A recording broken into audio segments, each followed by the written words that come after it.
Bloomsbury Lane Toy Shop in the village of Lancaster is both figuratively and locationally a foundational cornerstone in the resurgence and renewal of the village.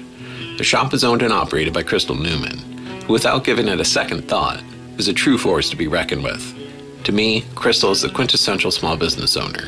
Fiercely independent, hardworking, smart, loyal to her business and her village, and most importantly, loyal to the vision she has in mind for both. While her shop owes much to the tin-toyed, teddy-beared local toy shops of the past, it ultimately feels like the perfect blend of the present, past, and future. It's just a really cool place to browse and shop whenever you're in the village of Lancaster.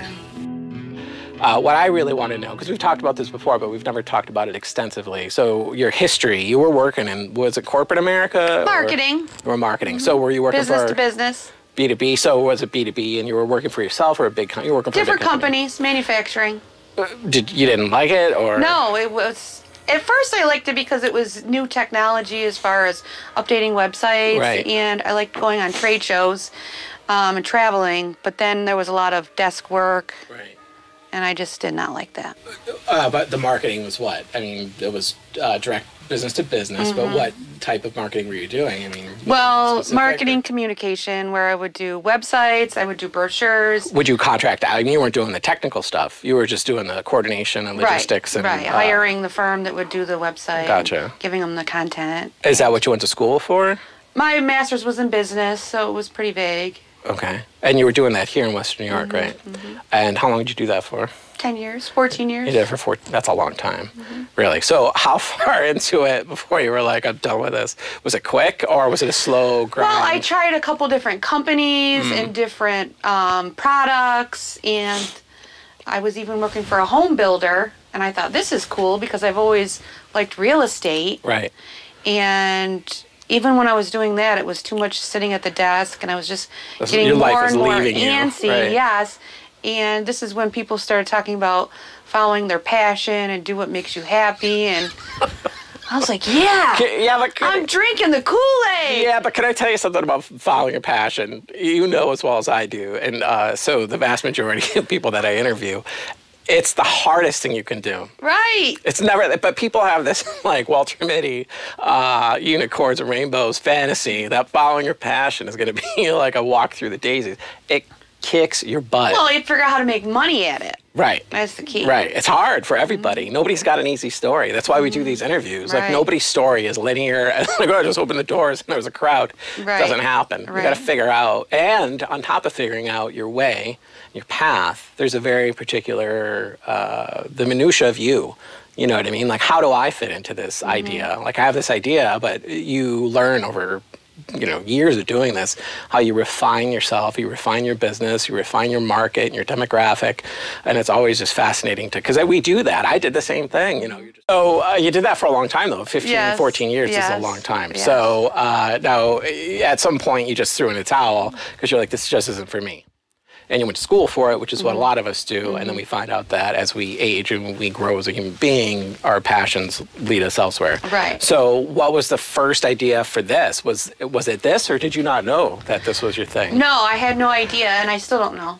I live Are right you in the ballpark? I live right around the corner, Right. and it became for sale, and I knew a friend of the seller. I see. And so I asked a few people what they thought. They thought Right. it was a great idea. My son was young How at the long time. was it here prior to that? For a long 5 time? years. 5 years. So it was So it was established. it was just established, really. Yes. And I just had pie in the sky dreams about Right. how cool it would be. Right. Yes. Which we all do. Right. Right. So now, prior to that, you were living in Buffalo. I know that. Yes. And you were doing your marketing. You were Yes. living off Elmwood Yes. down there. So did that influence your decision to come out to Lancaster? Because I lived in the villages. I think we all do. Any creative, if you live here and you grow up here, you end up down there at some point. And that influence, really at the time, I left here in 2000. So in the 90s, I lived there. There wasn't a lot of villages per se in Western New York like that.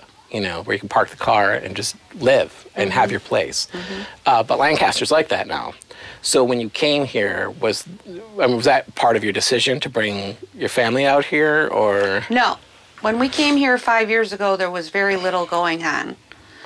There was a lot of empty storefronts and businesses that closed early, and there's a lot of offices. Right. So not a lot of reasons to draw people and not a lot of foot traffic. Well, because that was the line on my questioning was like, what was here? That's not what drew me here. We moved here for our son to have a better school and more sports opportunities and a little bit safer environment because it was getting a little rough on the west side. Yeah, it was. Yes. So the move wasn't for me. It was for the family. Okay. Yes. Gotcha. And so now I'm here.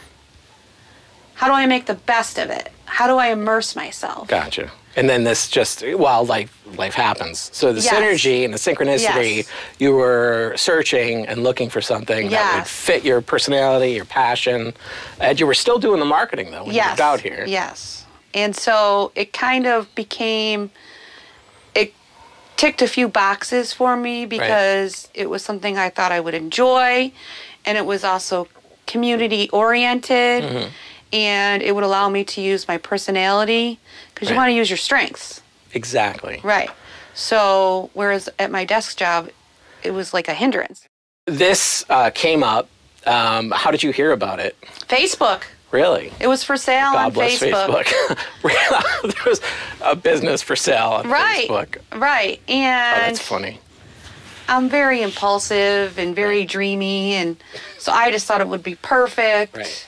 But but impulsivity is a common thread that I see every day among all of us small business owners. It's just what we have that, because who would do this? You got to be nuts to do this. Right. To just take a leap, and no matter how schooled you are, or how firm the plan is, right? Right. I mean, I had to quit a pretty good salary with paid benefits, but it was killing you, really, on the inside, and it turns you in. And no disrespect to anybody, but I think that's you make that decision to say, I'm going to stay here regardless of how it affects me, or I have to leave because it affects everybody in your household, your friends, your family, and everybody you come into contact with. It affects your heart, your health, and we now know that your health is affected by all that as well.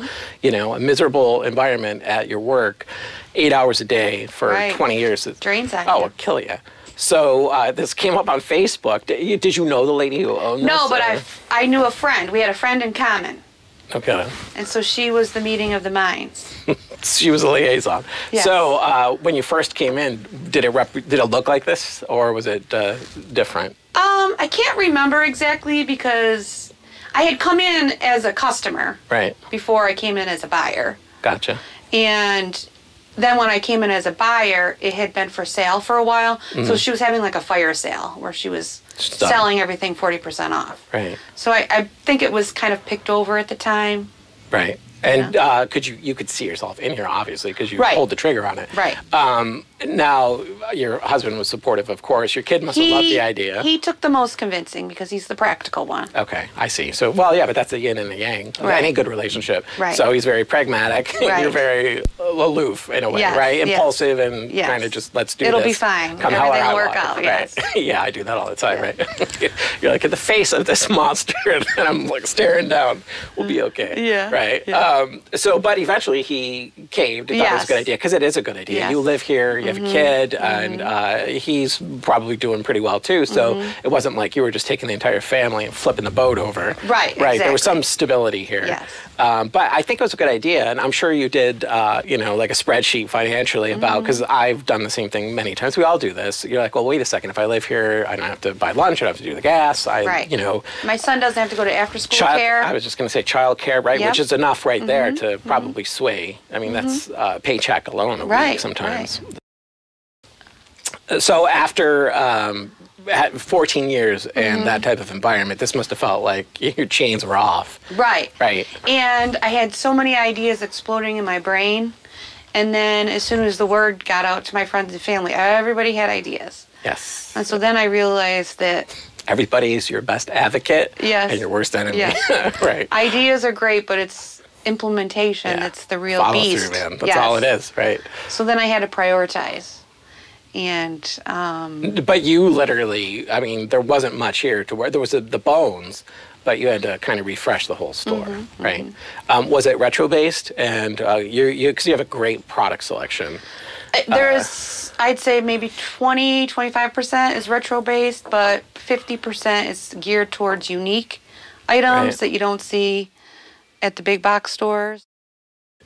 And even in the face of dealing with a juggernaut like Toys R Us, I mean, local toy stores, some people really just wanted to shop at them. And now that that's gone, that was the whole diatribe here. So now that that's gone, A, have you seen an increase, have you an uptick? And then B, have you gotten some feedback from people that hadn't been in here because they had shopped at Toys R Us? I would say we did see an increase in business, but another reason that Toys R Us closed, there's a new beast in town, and it's called Amazon.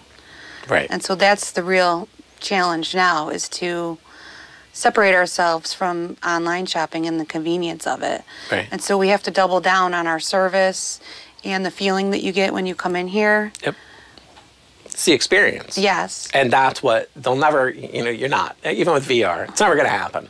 And they're finding that across the country. And I think I've talked to you about this before, like small town centers, small town shops. There's a huge resurgence with this, thank God. Because you see this time and time again. Walmart goes in, Toys R Us goes in, and it just depletes the town. It just sucks the blood out of the town.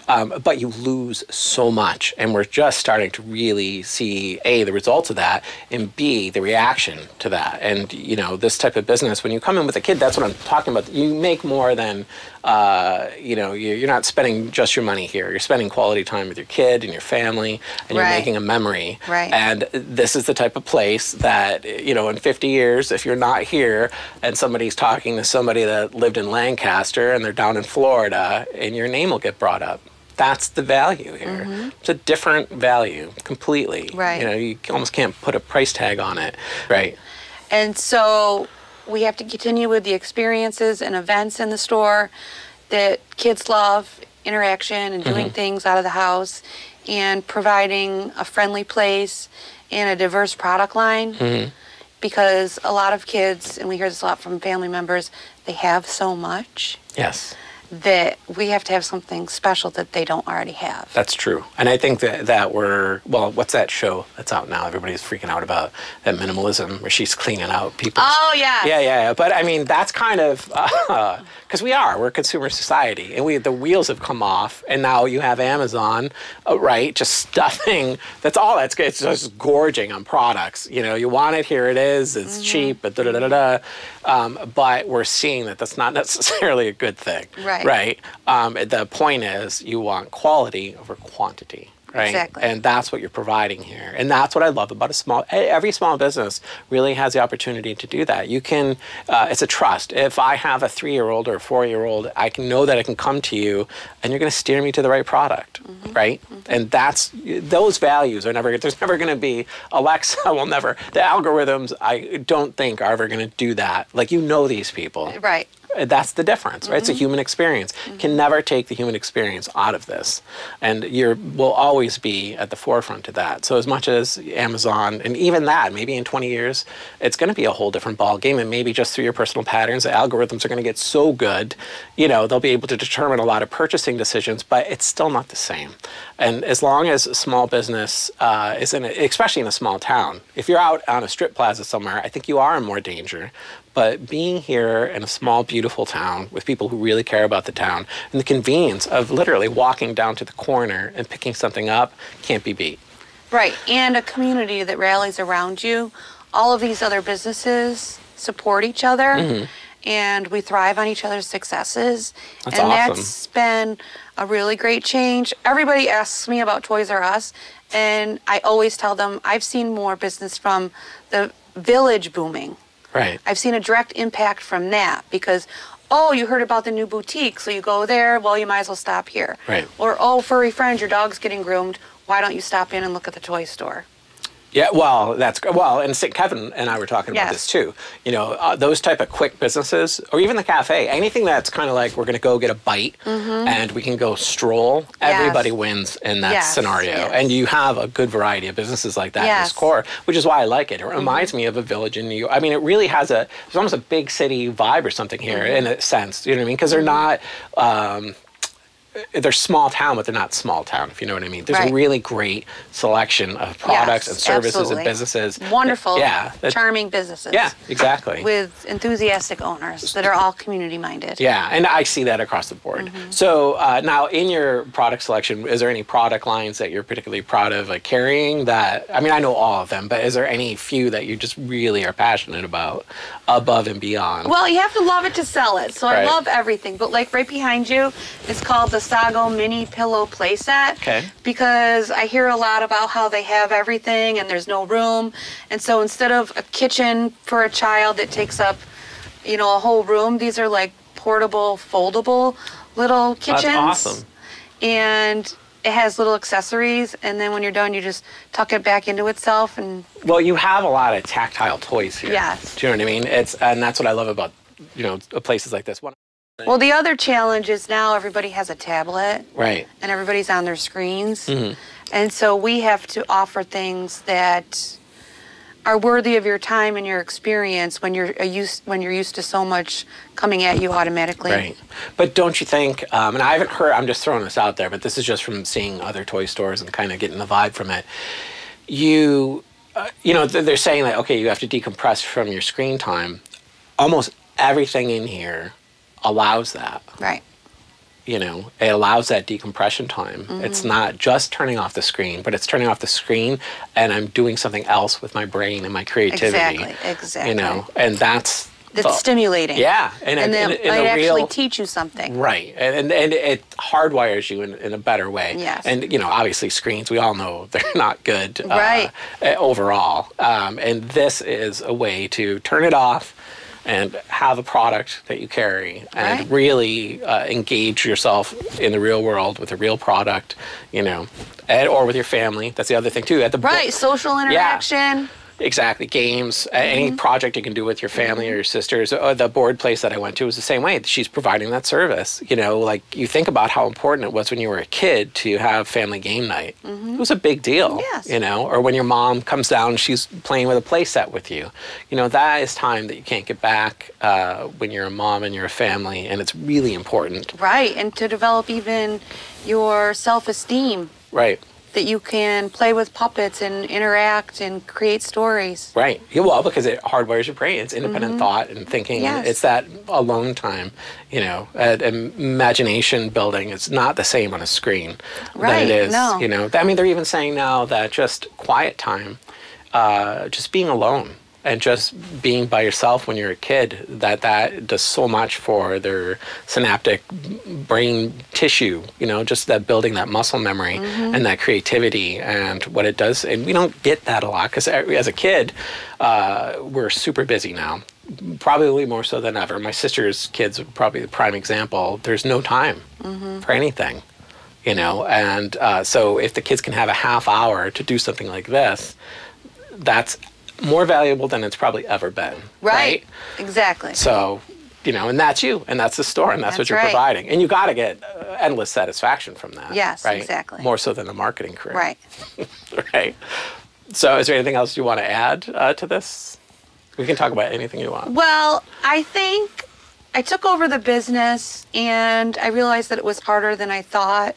And my marketing experience in the past, some of it was relevant because your core customers, you really want to get to know them and you want to retain them and you want to learn from them as much as possible. And that was something that I was always keen into doing so that you can replicate it and duplicate it to grow your business. And then I also had a little bit of a financial background with my MBA, and that's been really valuable for me to That's awesome. kind of recognize actually. trends and do some financial planning and to be able to be stable when most toy businesses do 40% of their business at the holiday season. or more, 50% even. So Wow. how to be able to sustain yourself the other 10 months of the year. Do you have an online shopping site or no? No, and when I first took over the store, I thought, well, that's an easy add-on. Right. You got to sell online. And I'd always built websites and managed That's them. why I asked, right? Because you had the background. A lot of people don't. Right. So you had that exactly. background. So And I you had thought the it was a marketing background. no-brainer. Right. So then I get here, and I'm the only person running the store. Right. I'm ordering the product. I'm opening the product. I'm pricing the product. I'm putting it on the shelf. Yeah, what are you going to do? I'm ringing it out. I started with just selling a few of the older items, like that had been here for a while that weren't selling. I started selling a few of those through Amazon as a reseller. And then I realized, you got to package the stuff. You got to get it to the post office. Well, you got to get FedEx over here to pick it up. You got to pay freight. And so I realized because I'm only one person, I have to make a choice. Yep. So my choice was to be present in the store and to create that experience as opposed to be a shipper. Right, which is what some businesses have turned into. Right. And at that point, shut your door, choose one or the other. Right. Or you need more people. Or yeah, but a lot of times you can't afford it, so now Right. you're on the fence. And so then I was able to establish relationships in the community with other business owners and the schools and Right. charity functions and the opera house. And you're living a good life. Right. This is the difference. Right. This is why we do this show. Right. Because we don't see a lot of this anymore. People are burned out on social media. They're burned out on trying to run their website. All because on top of all of that, let's say that you were successful with that. Well, then you're a robot. Right. Right? Then you might as well be marketing again. Right. Right? Because what are you doing? You've Right. taken the one I'm at the desk again. Yeah, the one thing that gave you joy. Yes. Right? That you made this pivotal life decision on. Now you've replaced and you're just doing the same thing again. Right. So do you have any advice at all for dealing with Amazon other than the fact that it's about the human connection? Is that really the point of what we've been saying? That the way to combat, the internet is through your connection. Well, you also to have your- to be convenient for people. And so the hours that you're open are important. And if they are in a rush, they want to be able to come in and get something and get out. So parking's an issue, all the things. Right. Because everybody's hectic. Well, you're in a great location. right. Here. I mean, you're off Broadway and Central. Right. No, it's a great spot. Yeah. But people are in a rush. They don't want to have to wait. Right. They don't want to wait in line. They don't want to park down the street. If they want to come at 7 o'clock at night and I'm not open, Right. then, that's not convenient. Right. So you have to consider all of these factors if you're going to, Right. continue to compete with Amazon, which is But- 24/7 from your But couch. like you said, you also have to make the choice. Yes. Right. And it's no different. We all make these choices, and as you grow your business, you do make, and some of them are very difficult choices, and of course, you have a family, you have a husband, you have a mortgage, you want to make as much money as you can, but you have to have a balance. And Right. you saw your life when you were in the marketing versus now, you're living a much more existence now. Yes. I right? have the lifestyle that I want. Exactly. And isn't that what it's all about? Right. Right, for everybody. Because so many people are living those lives where they have the money, they don't have the balance. And it's not worth it. We're learning all of this, I think, as a society. You know what I mean? We've lost the ability to have a single income family, really, for the most part. Right. So now we have to make these conscientious choices as families and as people, as adults, to say, okay, what do I want out of life? I mean, for the future, I see this store as not a portal, but a vessel. It's a vessel for me to continue my desire to be engaged in the community. Right. And the toys help with that because they bring the people in. Right. But it's really the connection. To the community. That's the big one for you. Yes. Well, there's not many businesses. I mean, a toy store touches everybody because it's a soft spot in everybody's heart, It's the Meister Burger Yeah. from Rudolph. You know what I mean? Like, there's very few adults or children. It's a toy when you're a child. It brings great joy to your life. And we always have that connection to toys.